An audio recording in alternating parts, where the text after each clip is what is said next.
Tema de hoje: firmes na rocha. E por que falar sobre estar firme na rocha? Porque nós estamos vivendo um momento que muita gente parece que está desistindo de servir a Deus, desacreditando da palavra de Deus. E a gente precisa entender algumas coisas preciosas que estão contidas na palavra de Deus. Jesus, ele, no seu momento aqui na terra, enquanto homem, ele trouxe vários ensinamentos. E um desses ensinamentos está bem claro na palavra de Deus. E eu quero ler com você esse texto. Se você trouxe a sua Bíblia, vamos ler juntos no livro de Mateus, no capítulo 7. Como eu já disse aqui algumas vezes, se você ler o capítulo 5, o capítulo 6 e o capítulo 7, Jesus está trazendo ensinamentos sobre várias áreas da vida: amor, perdão, relacionamento, firmeza na fé, cura, libertação, o tratar com as pessoas. Vários ensinos no capítulo 5, no capítulo 6, no capítulo 7.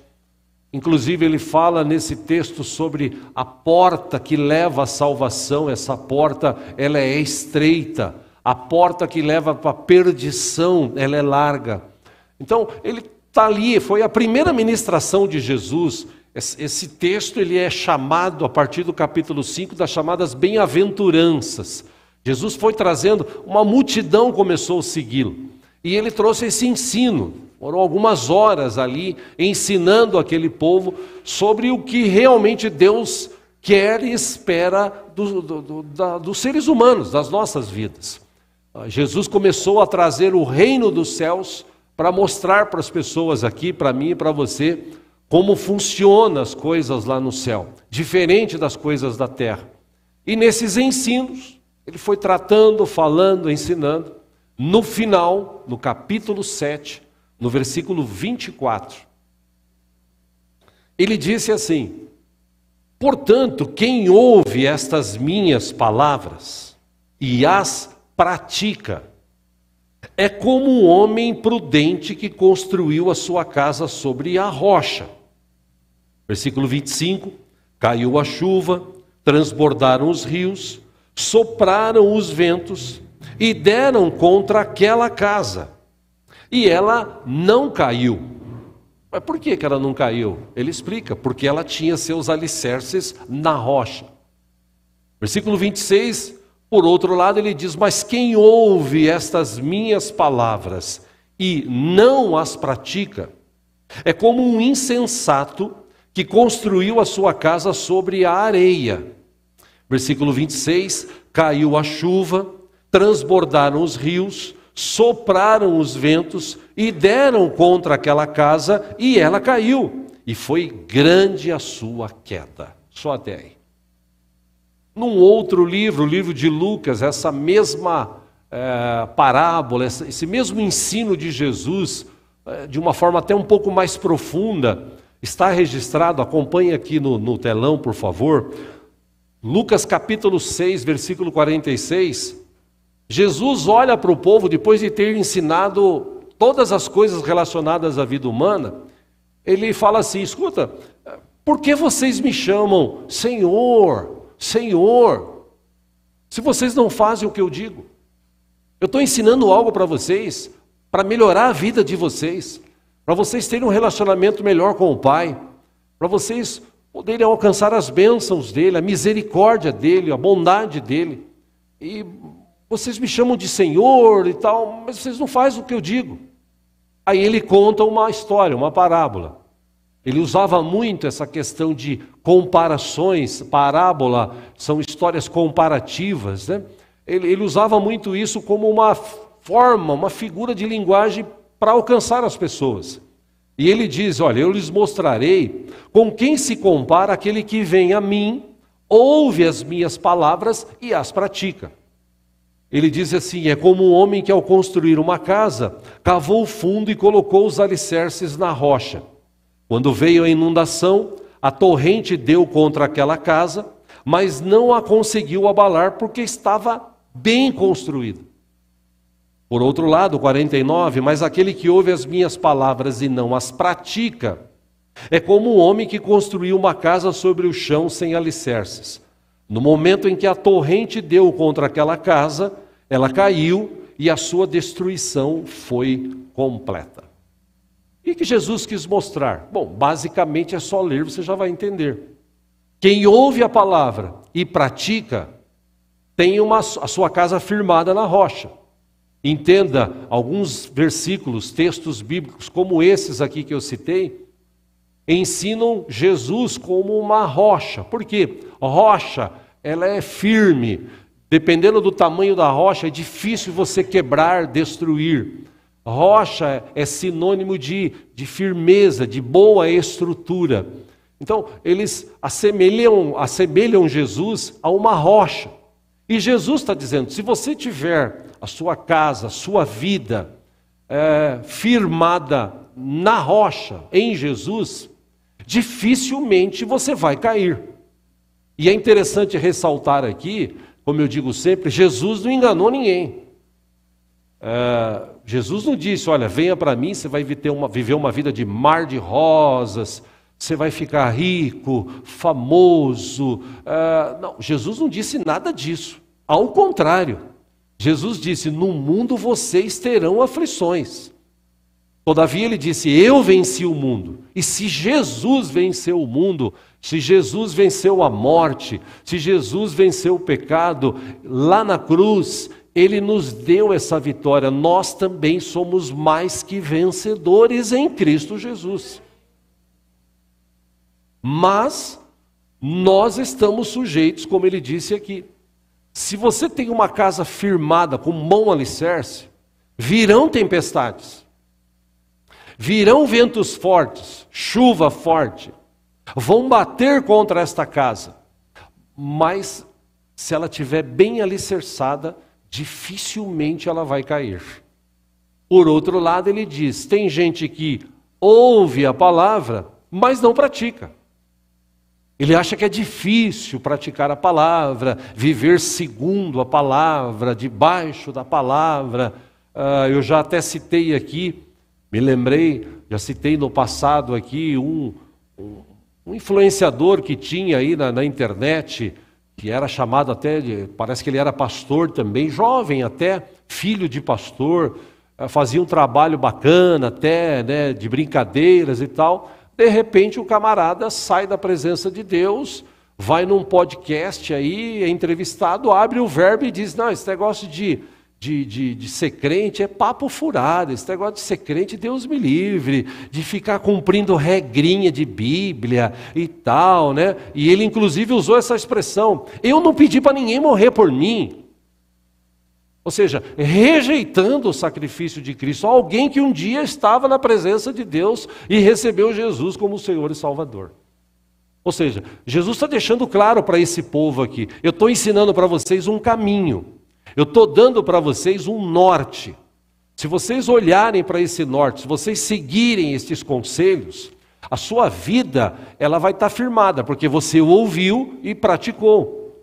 Agora, se você ouviu e não praticou, e essa talvez seja a maior questão que nós estamos vivendo no século 21, haja visto o número de evangélicos que estão desistindo de ser evangélicos, por N razões, a cada dia aumenta. Esses dias saiu uma pesquisa que o número de evangélicos no Brasil cresceu muito nesses últimos anos. Sim, glória a Deus. Mas o número de pessoas que estão desigrejadas e desviadas hoje também aumentou. Ou seja, muita gente ouviu a palavra, mas não creu nela, não pôs em prática.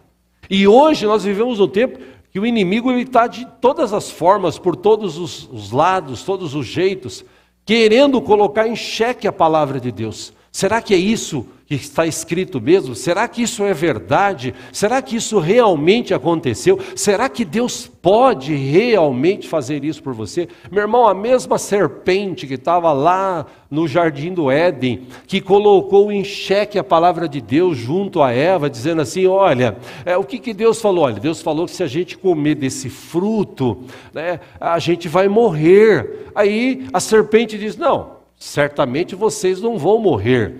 É que Deus tem medo que vocês sejam que nem Ele. Quando vocês comerem desse fruto, vocês serão que nem Deus. Isso chamou a atenção dela. Da mesma forma, esta serpente, o diabo, Satanás, o tentador, está aí ao longo dos séculos, tentando a vida de todas as pessoas, inclusive das nossas, querendo colocar em xeque assim, por que você vai para a igreja? Igreja, esse negócio de igreja, depois da pandemia, então, isso ficou bem mais latente. As pessoas, depois da pandemia, muitas pessoas desistiram do evangelho. Depois da pandemia, pessoas começaram a assistir culto de casa, acostumaram a assistir cultos da sua casa. E, no nosso caso aqui, as transmissões que nós temos dos nossos cultos são para abençoar pessoas que estão morando bem distantes. Eu falei aqui de manhã, a gente tem Itapetininga, lá em Junqueirópolis, onde mora a Adriana e o Diego, um casal que foi aqui da nossa igreja, mudaram para lá, né, por conta de famílias, de familiares lá. Eles todos os domingos acompanham os cultos. Pessoas que estão doentes, hospitalizadas, já tivemos casos. Hoje de manhã, inclusive, uma irmã que esteve aqui, um casal esteve aqui. Essa irmã passou meses hospitalizada, com problemas de saúde. Quase um médico desenganou a vida dela. A igreja que estava orando, e Deus teve misericórdia. Ela saiu do hospital, hoje estava aqui assistindo o culto com a gente. Mas enquanto ela estava no hospital, ela estava assistindo e mandava lá, orem por mim, eu estou precisando de oração. Então, esse trabalho existe para isso. Não existe para trazer conforto, está frio, eu não vou para a igreja, eu vou assistir de casa. Não. Igreja precisa se reunir. Igreja precisa orar um pelo outro. Igreja precisa ter, é um organismo vivo, segurar na mão, sentir a presença de Deus. Já que você não pode ver Deus, você pode sentir a presença de Deus segurando na mão do teu irmão, da tua irmã, ou transmitindo a presença de Deus segurando na mão do teu irmão, da tua irmã. Ou seja, muita gente nesses últimos tempos tem desistido de servir a Deus, porque o diabo, ele é enganador, e ele engana muitos, e ele quer provar para você que você tomou a pior decisão da tua vida quando você recebeu Jesus como Salvador. Lembre-se, as dificuldades vêm. Nós não estamos isentos, só porque somos cristãos, de passar por enfermidades, de passar por tempestades. O que Jesus ensinou aqui está claro. A nossa vida tem que estar firmada na rocha que é Ele. Nós entregamos a nossa vida para Ele. Nós confiamos plenamente na ação desse Deus vivo e poderoso que está conosco, que anda com a gente. Inclusive Ele prometeu, eu estarei com vocês todos os dias até a consumação dos séculos. Ou seja, o que Jesus está ensinando é algo que nós estamos vivendo hoje. Só que o interessante dessa questão, o contrário, que ele também citou aqui, é que infelizmente nós vivemos num tempo, eu citei aqui de manhã, eu estava pesquisando, essa madrugada, né, eu estava pesquisando para a gente ter condições de estudar mais profundamente sobre este assunto. Uma grande revista conhecida no mundo todo, ela fez uma pesquisa com alguns médicos, cientistas, psicólogos, e todos foram unânimes em declarar que nós estamos vivendo a era da ansiedade. Ansiedade é algo que influencia a vida das pessoas. Ansiedade é um princípio para a depressão. Quanto mais a pessoa fica ansiosa, pior é, e ela passa a crer naquilo que ela nem está vivendo ainda, e por isso ela acaba entrando em depressão. Eles descobriram, avaliando, analisando várias pessoas pelo mundo afora, E, inclusive, novos medos têm surgido no coração das pessoas. Eu falei aqui de manhã, se você olhar para o Brasil afora, as pessoas têm, os medos são os mais diversos. Medo do país e a falência, e do jeito que está, se Deus não tiver misericórdia, nós vamos acabar parando lá. Medo da situação das empresas, empresários mandando pessoas embora. Medo da tecnologia. A tecnologia hoje está tomando o mundo afora. Essa semana que passou, a gente tem um grupo de algumas pessoas que a gente trabalhou juntos anos atrás no Bradesco e no Itaú, e o grupo do Itaú estava falando isso, que a agência que nós trabalhamos há anos atrás, ali na Lapa, uma das agências, que tem duas lá, uma delas provavelmente vai fechar.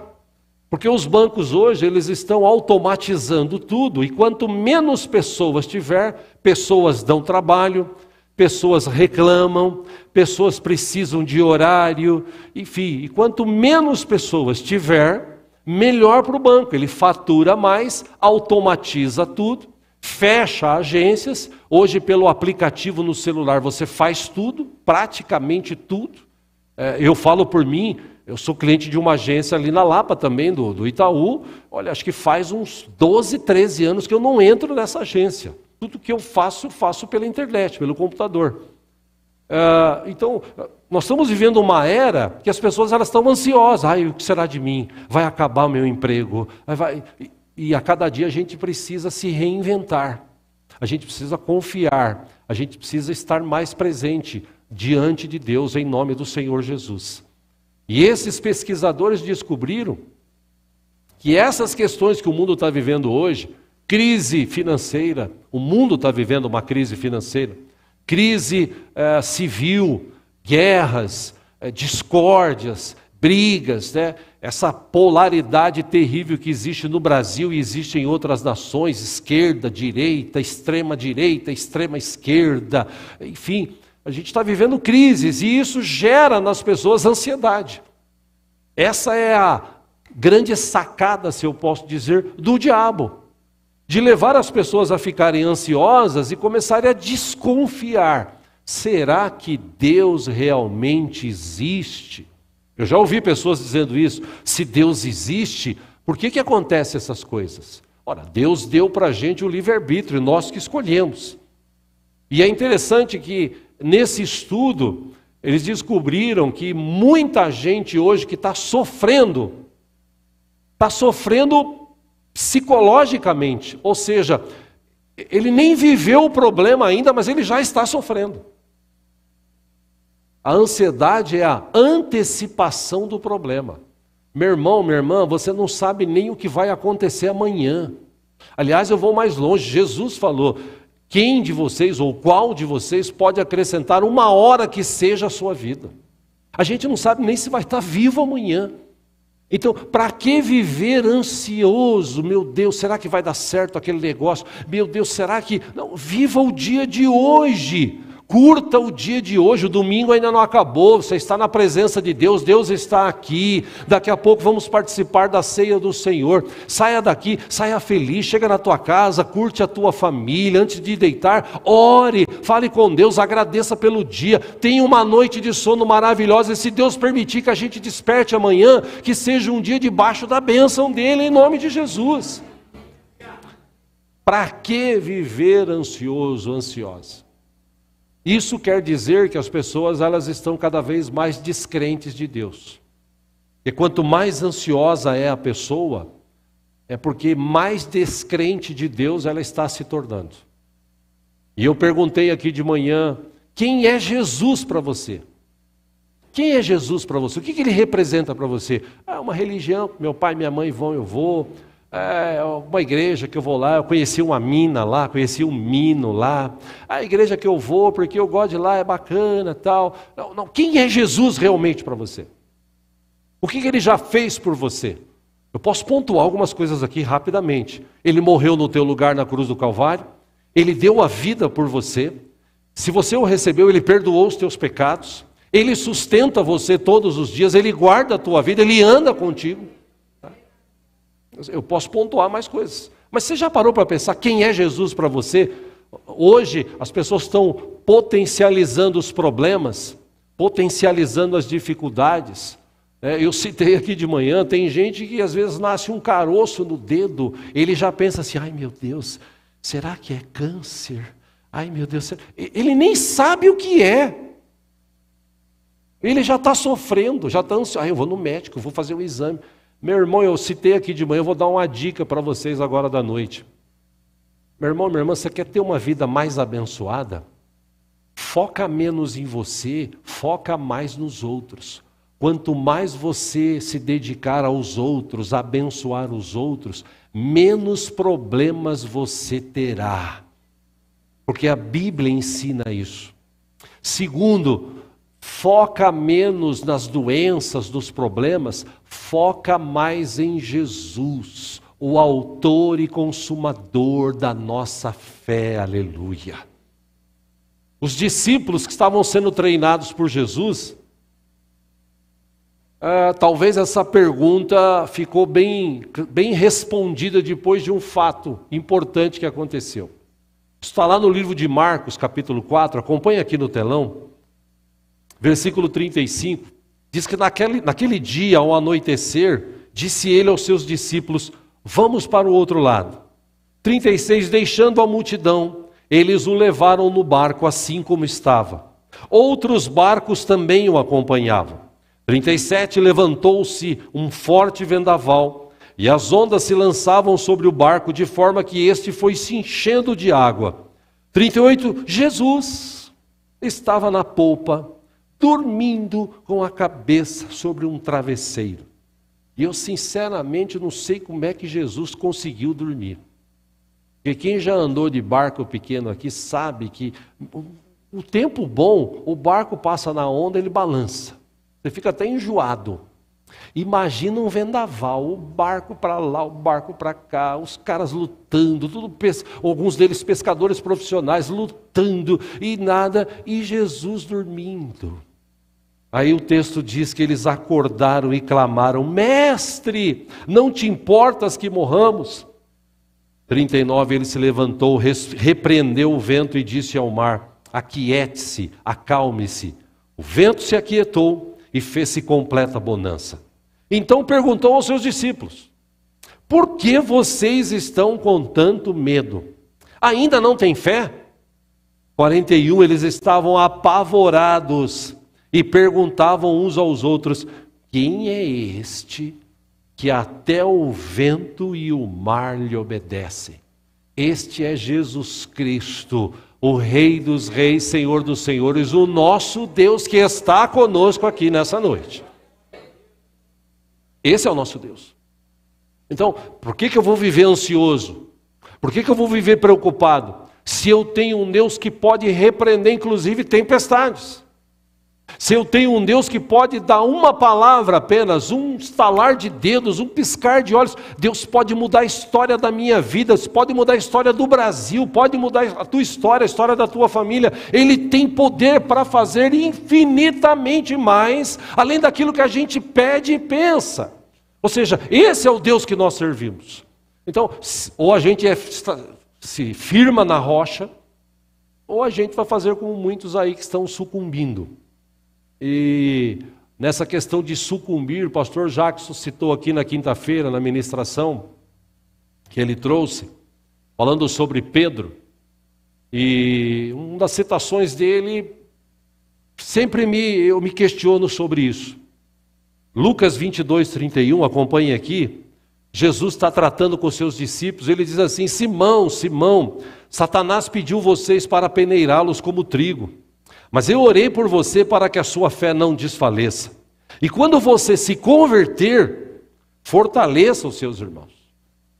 Meu irmão, o cara estava 3 anos com Jesus, vendo milagres, vendo maravilhas, vendo cego enxergando, manco andando e levantando, aleijado andando e levantando, pessoas surdas que voltaram a ouvir, pessoas mudas que voltaram a falar ou que começaram a falar, pessoas possessas que foram libertas. O cara viu tudo isso. E Jesus chega nele depois de 3 anos e pouco, antes de ser preso, antes de ter todo aquele momento que ele ia viver, ele fala assim: ô Pedrão, Satanás, ele pediu vocês, ele queria passar vocês na peneira, mas eu orei ao Pai por vocês. Então, Pedro, seguinte, quando você se converter, meu irmão, você já parou para pensar nisso? Se Jesus estivesse aqui hoje em forma corpórea e perguntasse para você assim: meu irmão, quando você se converter, aí você fala assim: não, Senhor, sou convertido, eu vou para a igreja, eu estou lá nos cultos, eu sou convertido. Pedro também achava que ele era. Ele responde para Deus assim, para Jesus: eu estou pronto para ir contigo para a prisão e para a morte. Eu estou pronto, Jesus, eu sou convertido. Aí Jesus, com muita misericórdia, olha para ele e fala assim: eu lhe digo, Pedro, que antes que o galo cante hoje, 3 vezes você me negará. Eles falam assim: pode um cara que andou do lado de Jesus 3 anos, no mínimo, ser considerado ainda não convertido? Pode. Imagina hoje que as pessoas não veem Jesus. A gente não vê Jesus, a gente sente, a gente sabe, eu creio, pela fé, em nome de Jesus nosso Senhor, que Ele está aqui conosco nesta noite. Promessa dEle, palavra dEle. Agora, quantas pessoas ainda hoje não se converteram? E eu estava estudando sobre isso, tem um texto que Paulo escreveu à igreja de Corinto, e 2 Coríntios capítulo 4, versículo 4, ele escreveu assim: o Deus desta era, o diabo, ele cegou o entendimento dos descrentes. Para quê? Para que não vejam a luz do evangelho da glória de Cristo, que é a imagem de Deus. Ele cegou o entendimento dos descrentes. Até aí a gente consegue entender, realmente, tem muita gente que está com a visão espiritual tampada, e eu te aconselho a todo dia, quando você levantar e abrir os seus olhos, você fala assim: Deus, obrigado, porque eu era cego em relação ao evangelho, à salvação, e o Senhor desvendou os meus olhos um dia, eu enxerguei o evangelho, eu recebi a Ti como Senhor e Salvador, o meu nome está escrito no livro da vida, os meus pecados foram perdoados, e eu vou passar a eternidade contigo, aleluia. Você deve agradecer a Deus todo dia, porque Ele desvendou os teus olhos. Mas o que parece hoje, que nós estamos vendo na humanidade de hoje, nos crentes de hoje, é que o diabo está conseguindo cegar os crentes, não só os descrentes. Os crentes hoje, muitos crentes hoje estão cegos em relação à palavra. Existem coisas, como eu já disse aqui várias vezes, que estão sendo feitas por aí em igrejas, usando textos bíblicos, pinçando palavras de textos bíblicos ou alguns versículos e formando situações, questões em cima disso. Você vê escândalos acontecendo em tudo quanto é lugar hoje em dia. Parece que o diabo está conseguindo cegar a mente dos crentes, que parecem não enxergar mais, e por isso muita gente está desistindo, muita gente está largando, passando, em vez de passar o bastão do evangelho para frente, está jogando, está largando, desistindo do evangelho de Cristo Jesus. E a gente tem que tomar muito cuidado com isso, irmãos, porque esse tempo que nós estamos vivendo é um tempo muito difícil. Para a mesma igreja de Corinto, nesse mesmo capítulo 4, Paulo estava ensinando a eles sobre essa questão de ser firme, de viver uma vida digna diante de Deus, de servi-lo de todo o coração. Ele cita para os irmãos dessa igreja, no capítulo 4, versículo 16, acompanhem aqui. Ele diz assim: olha, por conta dessas questões aí, nós não desanimamos. E embora exteriormente a gente está se desgastando, estejamos a desgastar-nos, interiormente nós estamos sendo renovados. Ou seja, quem está firmado na rocha, todo dia ele se renova na presença do Senhor. Aliás, ele crê na palavra, porque a palavra diz que a misericórdia do Senhor se renova a cada manhã. Essa é a razão de não sermos consumidos, aleluia. Então, pode estar até envelhecendo o teu corpo, mas a tua mente, a tua vida espiritual está sendo renovado dia após dia. E esses nossos sofrimentos leves e momentâneos que a gente passa, como disse Jesus, se a tua vida está firmada na rocha, a tua casa está firmada na rocha, virão tempestades, não tem como fugir disso, mas Jesus é a rocha que sustenta. Por pior que seja a tempestade, a enfermidade, a dificuldade, Jesus é a rocha que firma as nossas vidas. Quem está firmado nele não vai sucumbir, permanecerá firme e receberá a vitória pelo poder do nome de Jesus. Aleluia. No versículo 17 ele diz: sofrimentos leves e momentâneos estão produzindo para nós uma glória eterna, que pesa mais do que todos eles. Assim, nós fixamos os olhos não naquilo que se vê, mas no que não se vê. Poxa, por que isso? Ele explica. Pois o que se vê é transitório. E essa também é uma questão que tem pego muito crente hoje em dia. Ou muitos que estão indo nas igrejas. As pessoas vão para as igrejas para pedir a Deus aquilo que Ele vê. Ah, porque eu quero um carro. Ah, porque eu quero uma casa. Ah, porque eu quero um trabalho melhor, um salário melhor. Ah, porque eu quero uma mina, porque eu quero um mino. Ah, porque eu quero viajar. Ah, porque eu quero dinheiro. É proibido ter isso? Não. Mas isso é passageiro, é transitório, isso acaba. Poucas pessoas vão à igreja hoje e falam assim: Senhor, renova a minha vida, fortalece a minha mente na Tua presença, Senhor. Eu quero Te adorar em espírito e em verdade, mesmo que eu não seja rico, mesmo que eu não tenha tantas posses, ainda assim, a maior riqueza que um ser humano pode ter, eu tenho a presença do Teu Espírito na minha vida, aleluia.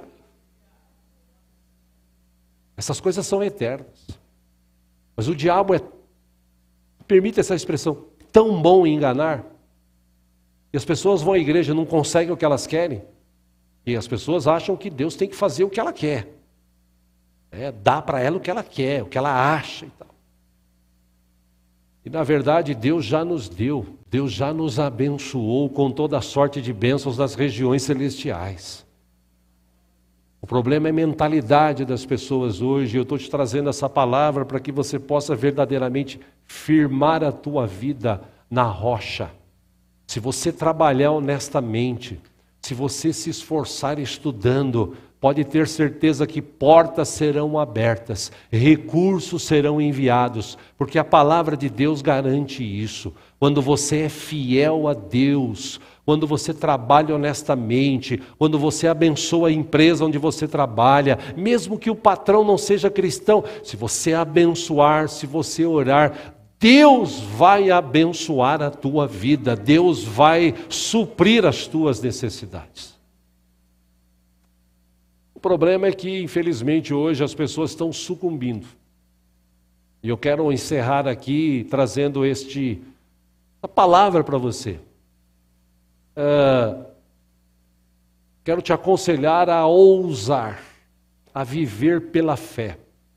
Esses próximos 6 meses que nós temos de 2025, o resto de sua vida, eu quero te aconselhar a firmar a tua vida no Evangelho de Cristo, na pessoa de Cristo, a rocha eterna que sustenta, que liberta, que salva, que transforma, que está conosco aqui. Todos os cultos desta igreja, Ele está presente aqui.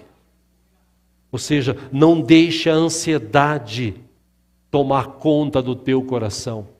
Ao contrário, entrega a tua vida, o teu caminho ao Senhor, confia nele, e o mais Ele fará, aleluia.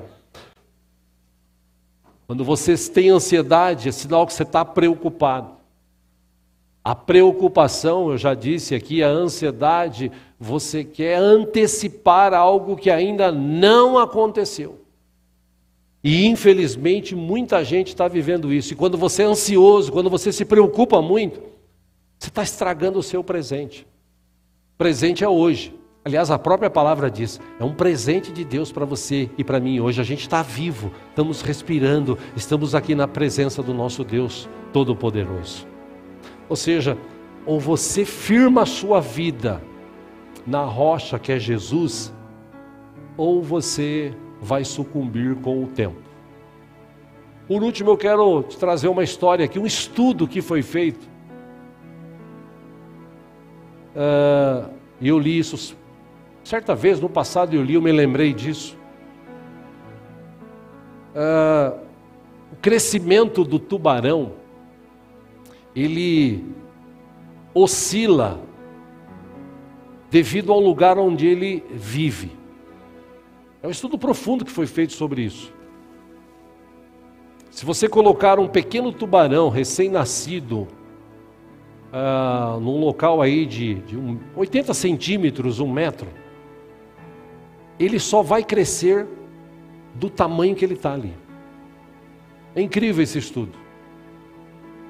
Por isso que os grandes tubarões estão lá no mar, no fundo do mar, porque eles têm espaço, eles crescem conforme Deus criou. E quanto maior é o espaço, mais o tubarão cresce. Quanto menor o espaço, menos o tubarão cresce. Se eu posso trazer isso para as nossas vidas aqui espiritual, crescimento espiritual teu e meu é baseado na onde eu vivo e creio. Se você vive num invólucro pequeno, pouca fé, descrente, reclamando de tudo, falando mal das pessoas, criticando, meu irmão, você não vai crescer muito. Agora, se você olhar para os céus, se você olhar para a grandeza de Deus, se você tiver a oportunidade de contemplar as estrelas pelo céu afora, o universo afora, até onde os teus olhos enxergar, se olhar para o chão, olhe para o céu. Lá existe um Deus vivo e poderoso que tem poder para sustentar todas as estrelas, todo o universo no poder da sua mão. A Bíblia diz que Deus chama as estrelas, cada uma dos milhares de milhões de estrelas que tem, Deus conhece cada uma e chama-as pelo nome. Elas se apresentam diante de Deus para adorá-lo. Ou seja, nós servimos este Deus. O Deus que estava no barco e quando os discípulos se desesperaram, Jesus, o senhor não está vendo que nós estamos morrendo? Ele disse, gente, por que vocês estão preocupados? Espera um pouquinho. Ele levanta a mão e repreende o vento, repreende a tormenta, vem aquela calmaria, aquela bonança. Aí Jesus fala, por que vocês estão aí com pouca fé? Tipo assim, vocês precisam crer mais, eu estou com vocês. E se eu posso usar essa expressão, se Deus me permite, eu digo para você, Jesus está dizendo, eu estou contigo e não abro. Eu não desisto de você. Todo dia você tem a oportunidade de ampliar a tua visão, de crescer. Todo dia você tem a oportunidade de mudar o teu pensamento, de olhar mais para Deus, de viver mais firmado em Deus. Ah, mas e a dificuldade, a luta? Não olha para ela, ela vem e vai, como a onda do mar. Olhe para Jesus, o autor e consumador da sua fé. Creia na palavra dele, verbalize a palavra dele todo dia, toda hora. Tenha ela guardada no teu coração. O mundo diz, existe uma crise, você diz, não, Não, a crise está lá fora, está aí em todos os lugares, mas eu tenho um Deus que a sua palavra diz que Ele está sentado lá acima das nuvens, lá no alto, com todo o poder, com toda a glória em suas mãos, e não existe crise para quem está em Cristo. Ele sustenta, Ele abre porta onde não tem, Ele capacita, Ele dá sabedoria, Ele cria coisas se for preciso criar para abençoar o seu povo. Ou seja, ou você entende as palavras que Jesus nos ensinou para aquele povo, ou você vai sucumbir e vai desistir como muitos estão desistindo. Sua visão tem que ser clara. Na sua vida profissional, na sua vida espiritual, na sua vida familiar, na sua vida financeira, você tem que crer o seguinte: eu tenho um Deus vivo e poderoso. Pode vir o que for, a situação que for. Eu admiro os crentes com mais idade, gente que tem 30, 40, 50 anos. Aqui na igreja a gente tem alguns assim. Se você perguntar para essas pessoas: irmão, a sua vida sempre foi assim abençoada, a sua vida sempre foi assim legal, né? E como meu pai dizia, só vê os uísque que bebe, os tombos que leva ninguém vê, né? Vê o cara com carrão, não, meu, aí tá vendo? Mas e quanto que essa pessoa ralou? Quanto que ela sofreu? Mas mesmo ralando e sofrendo, ela permaneceu firme, crendo, firmado na palavra. E veio enfermidade, e veio luta, ele continuou crendo, ela continuou crendo, e passou por essa situação, venceu, está de pé na presença do Senhor, firmado na rocha. A minha oração é porque você saia daqui hoje firmado na rocha que é Jesus. Amém? Crê nessa palavra? Mesmo assentados, vamos orar. Fecha os teus olhos por um instante.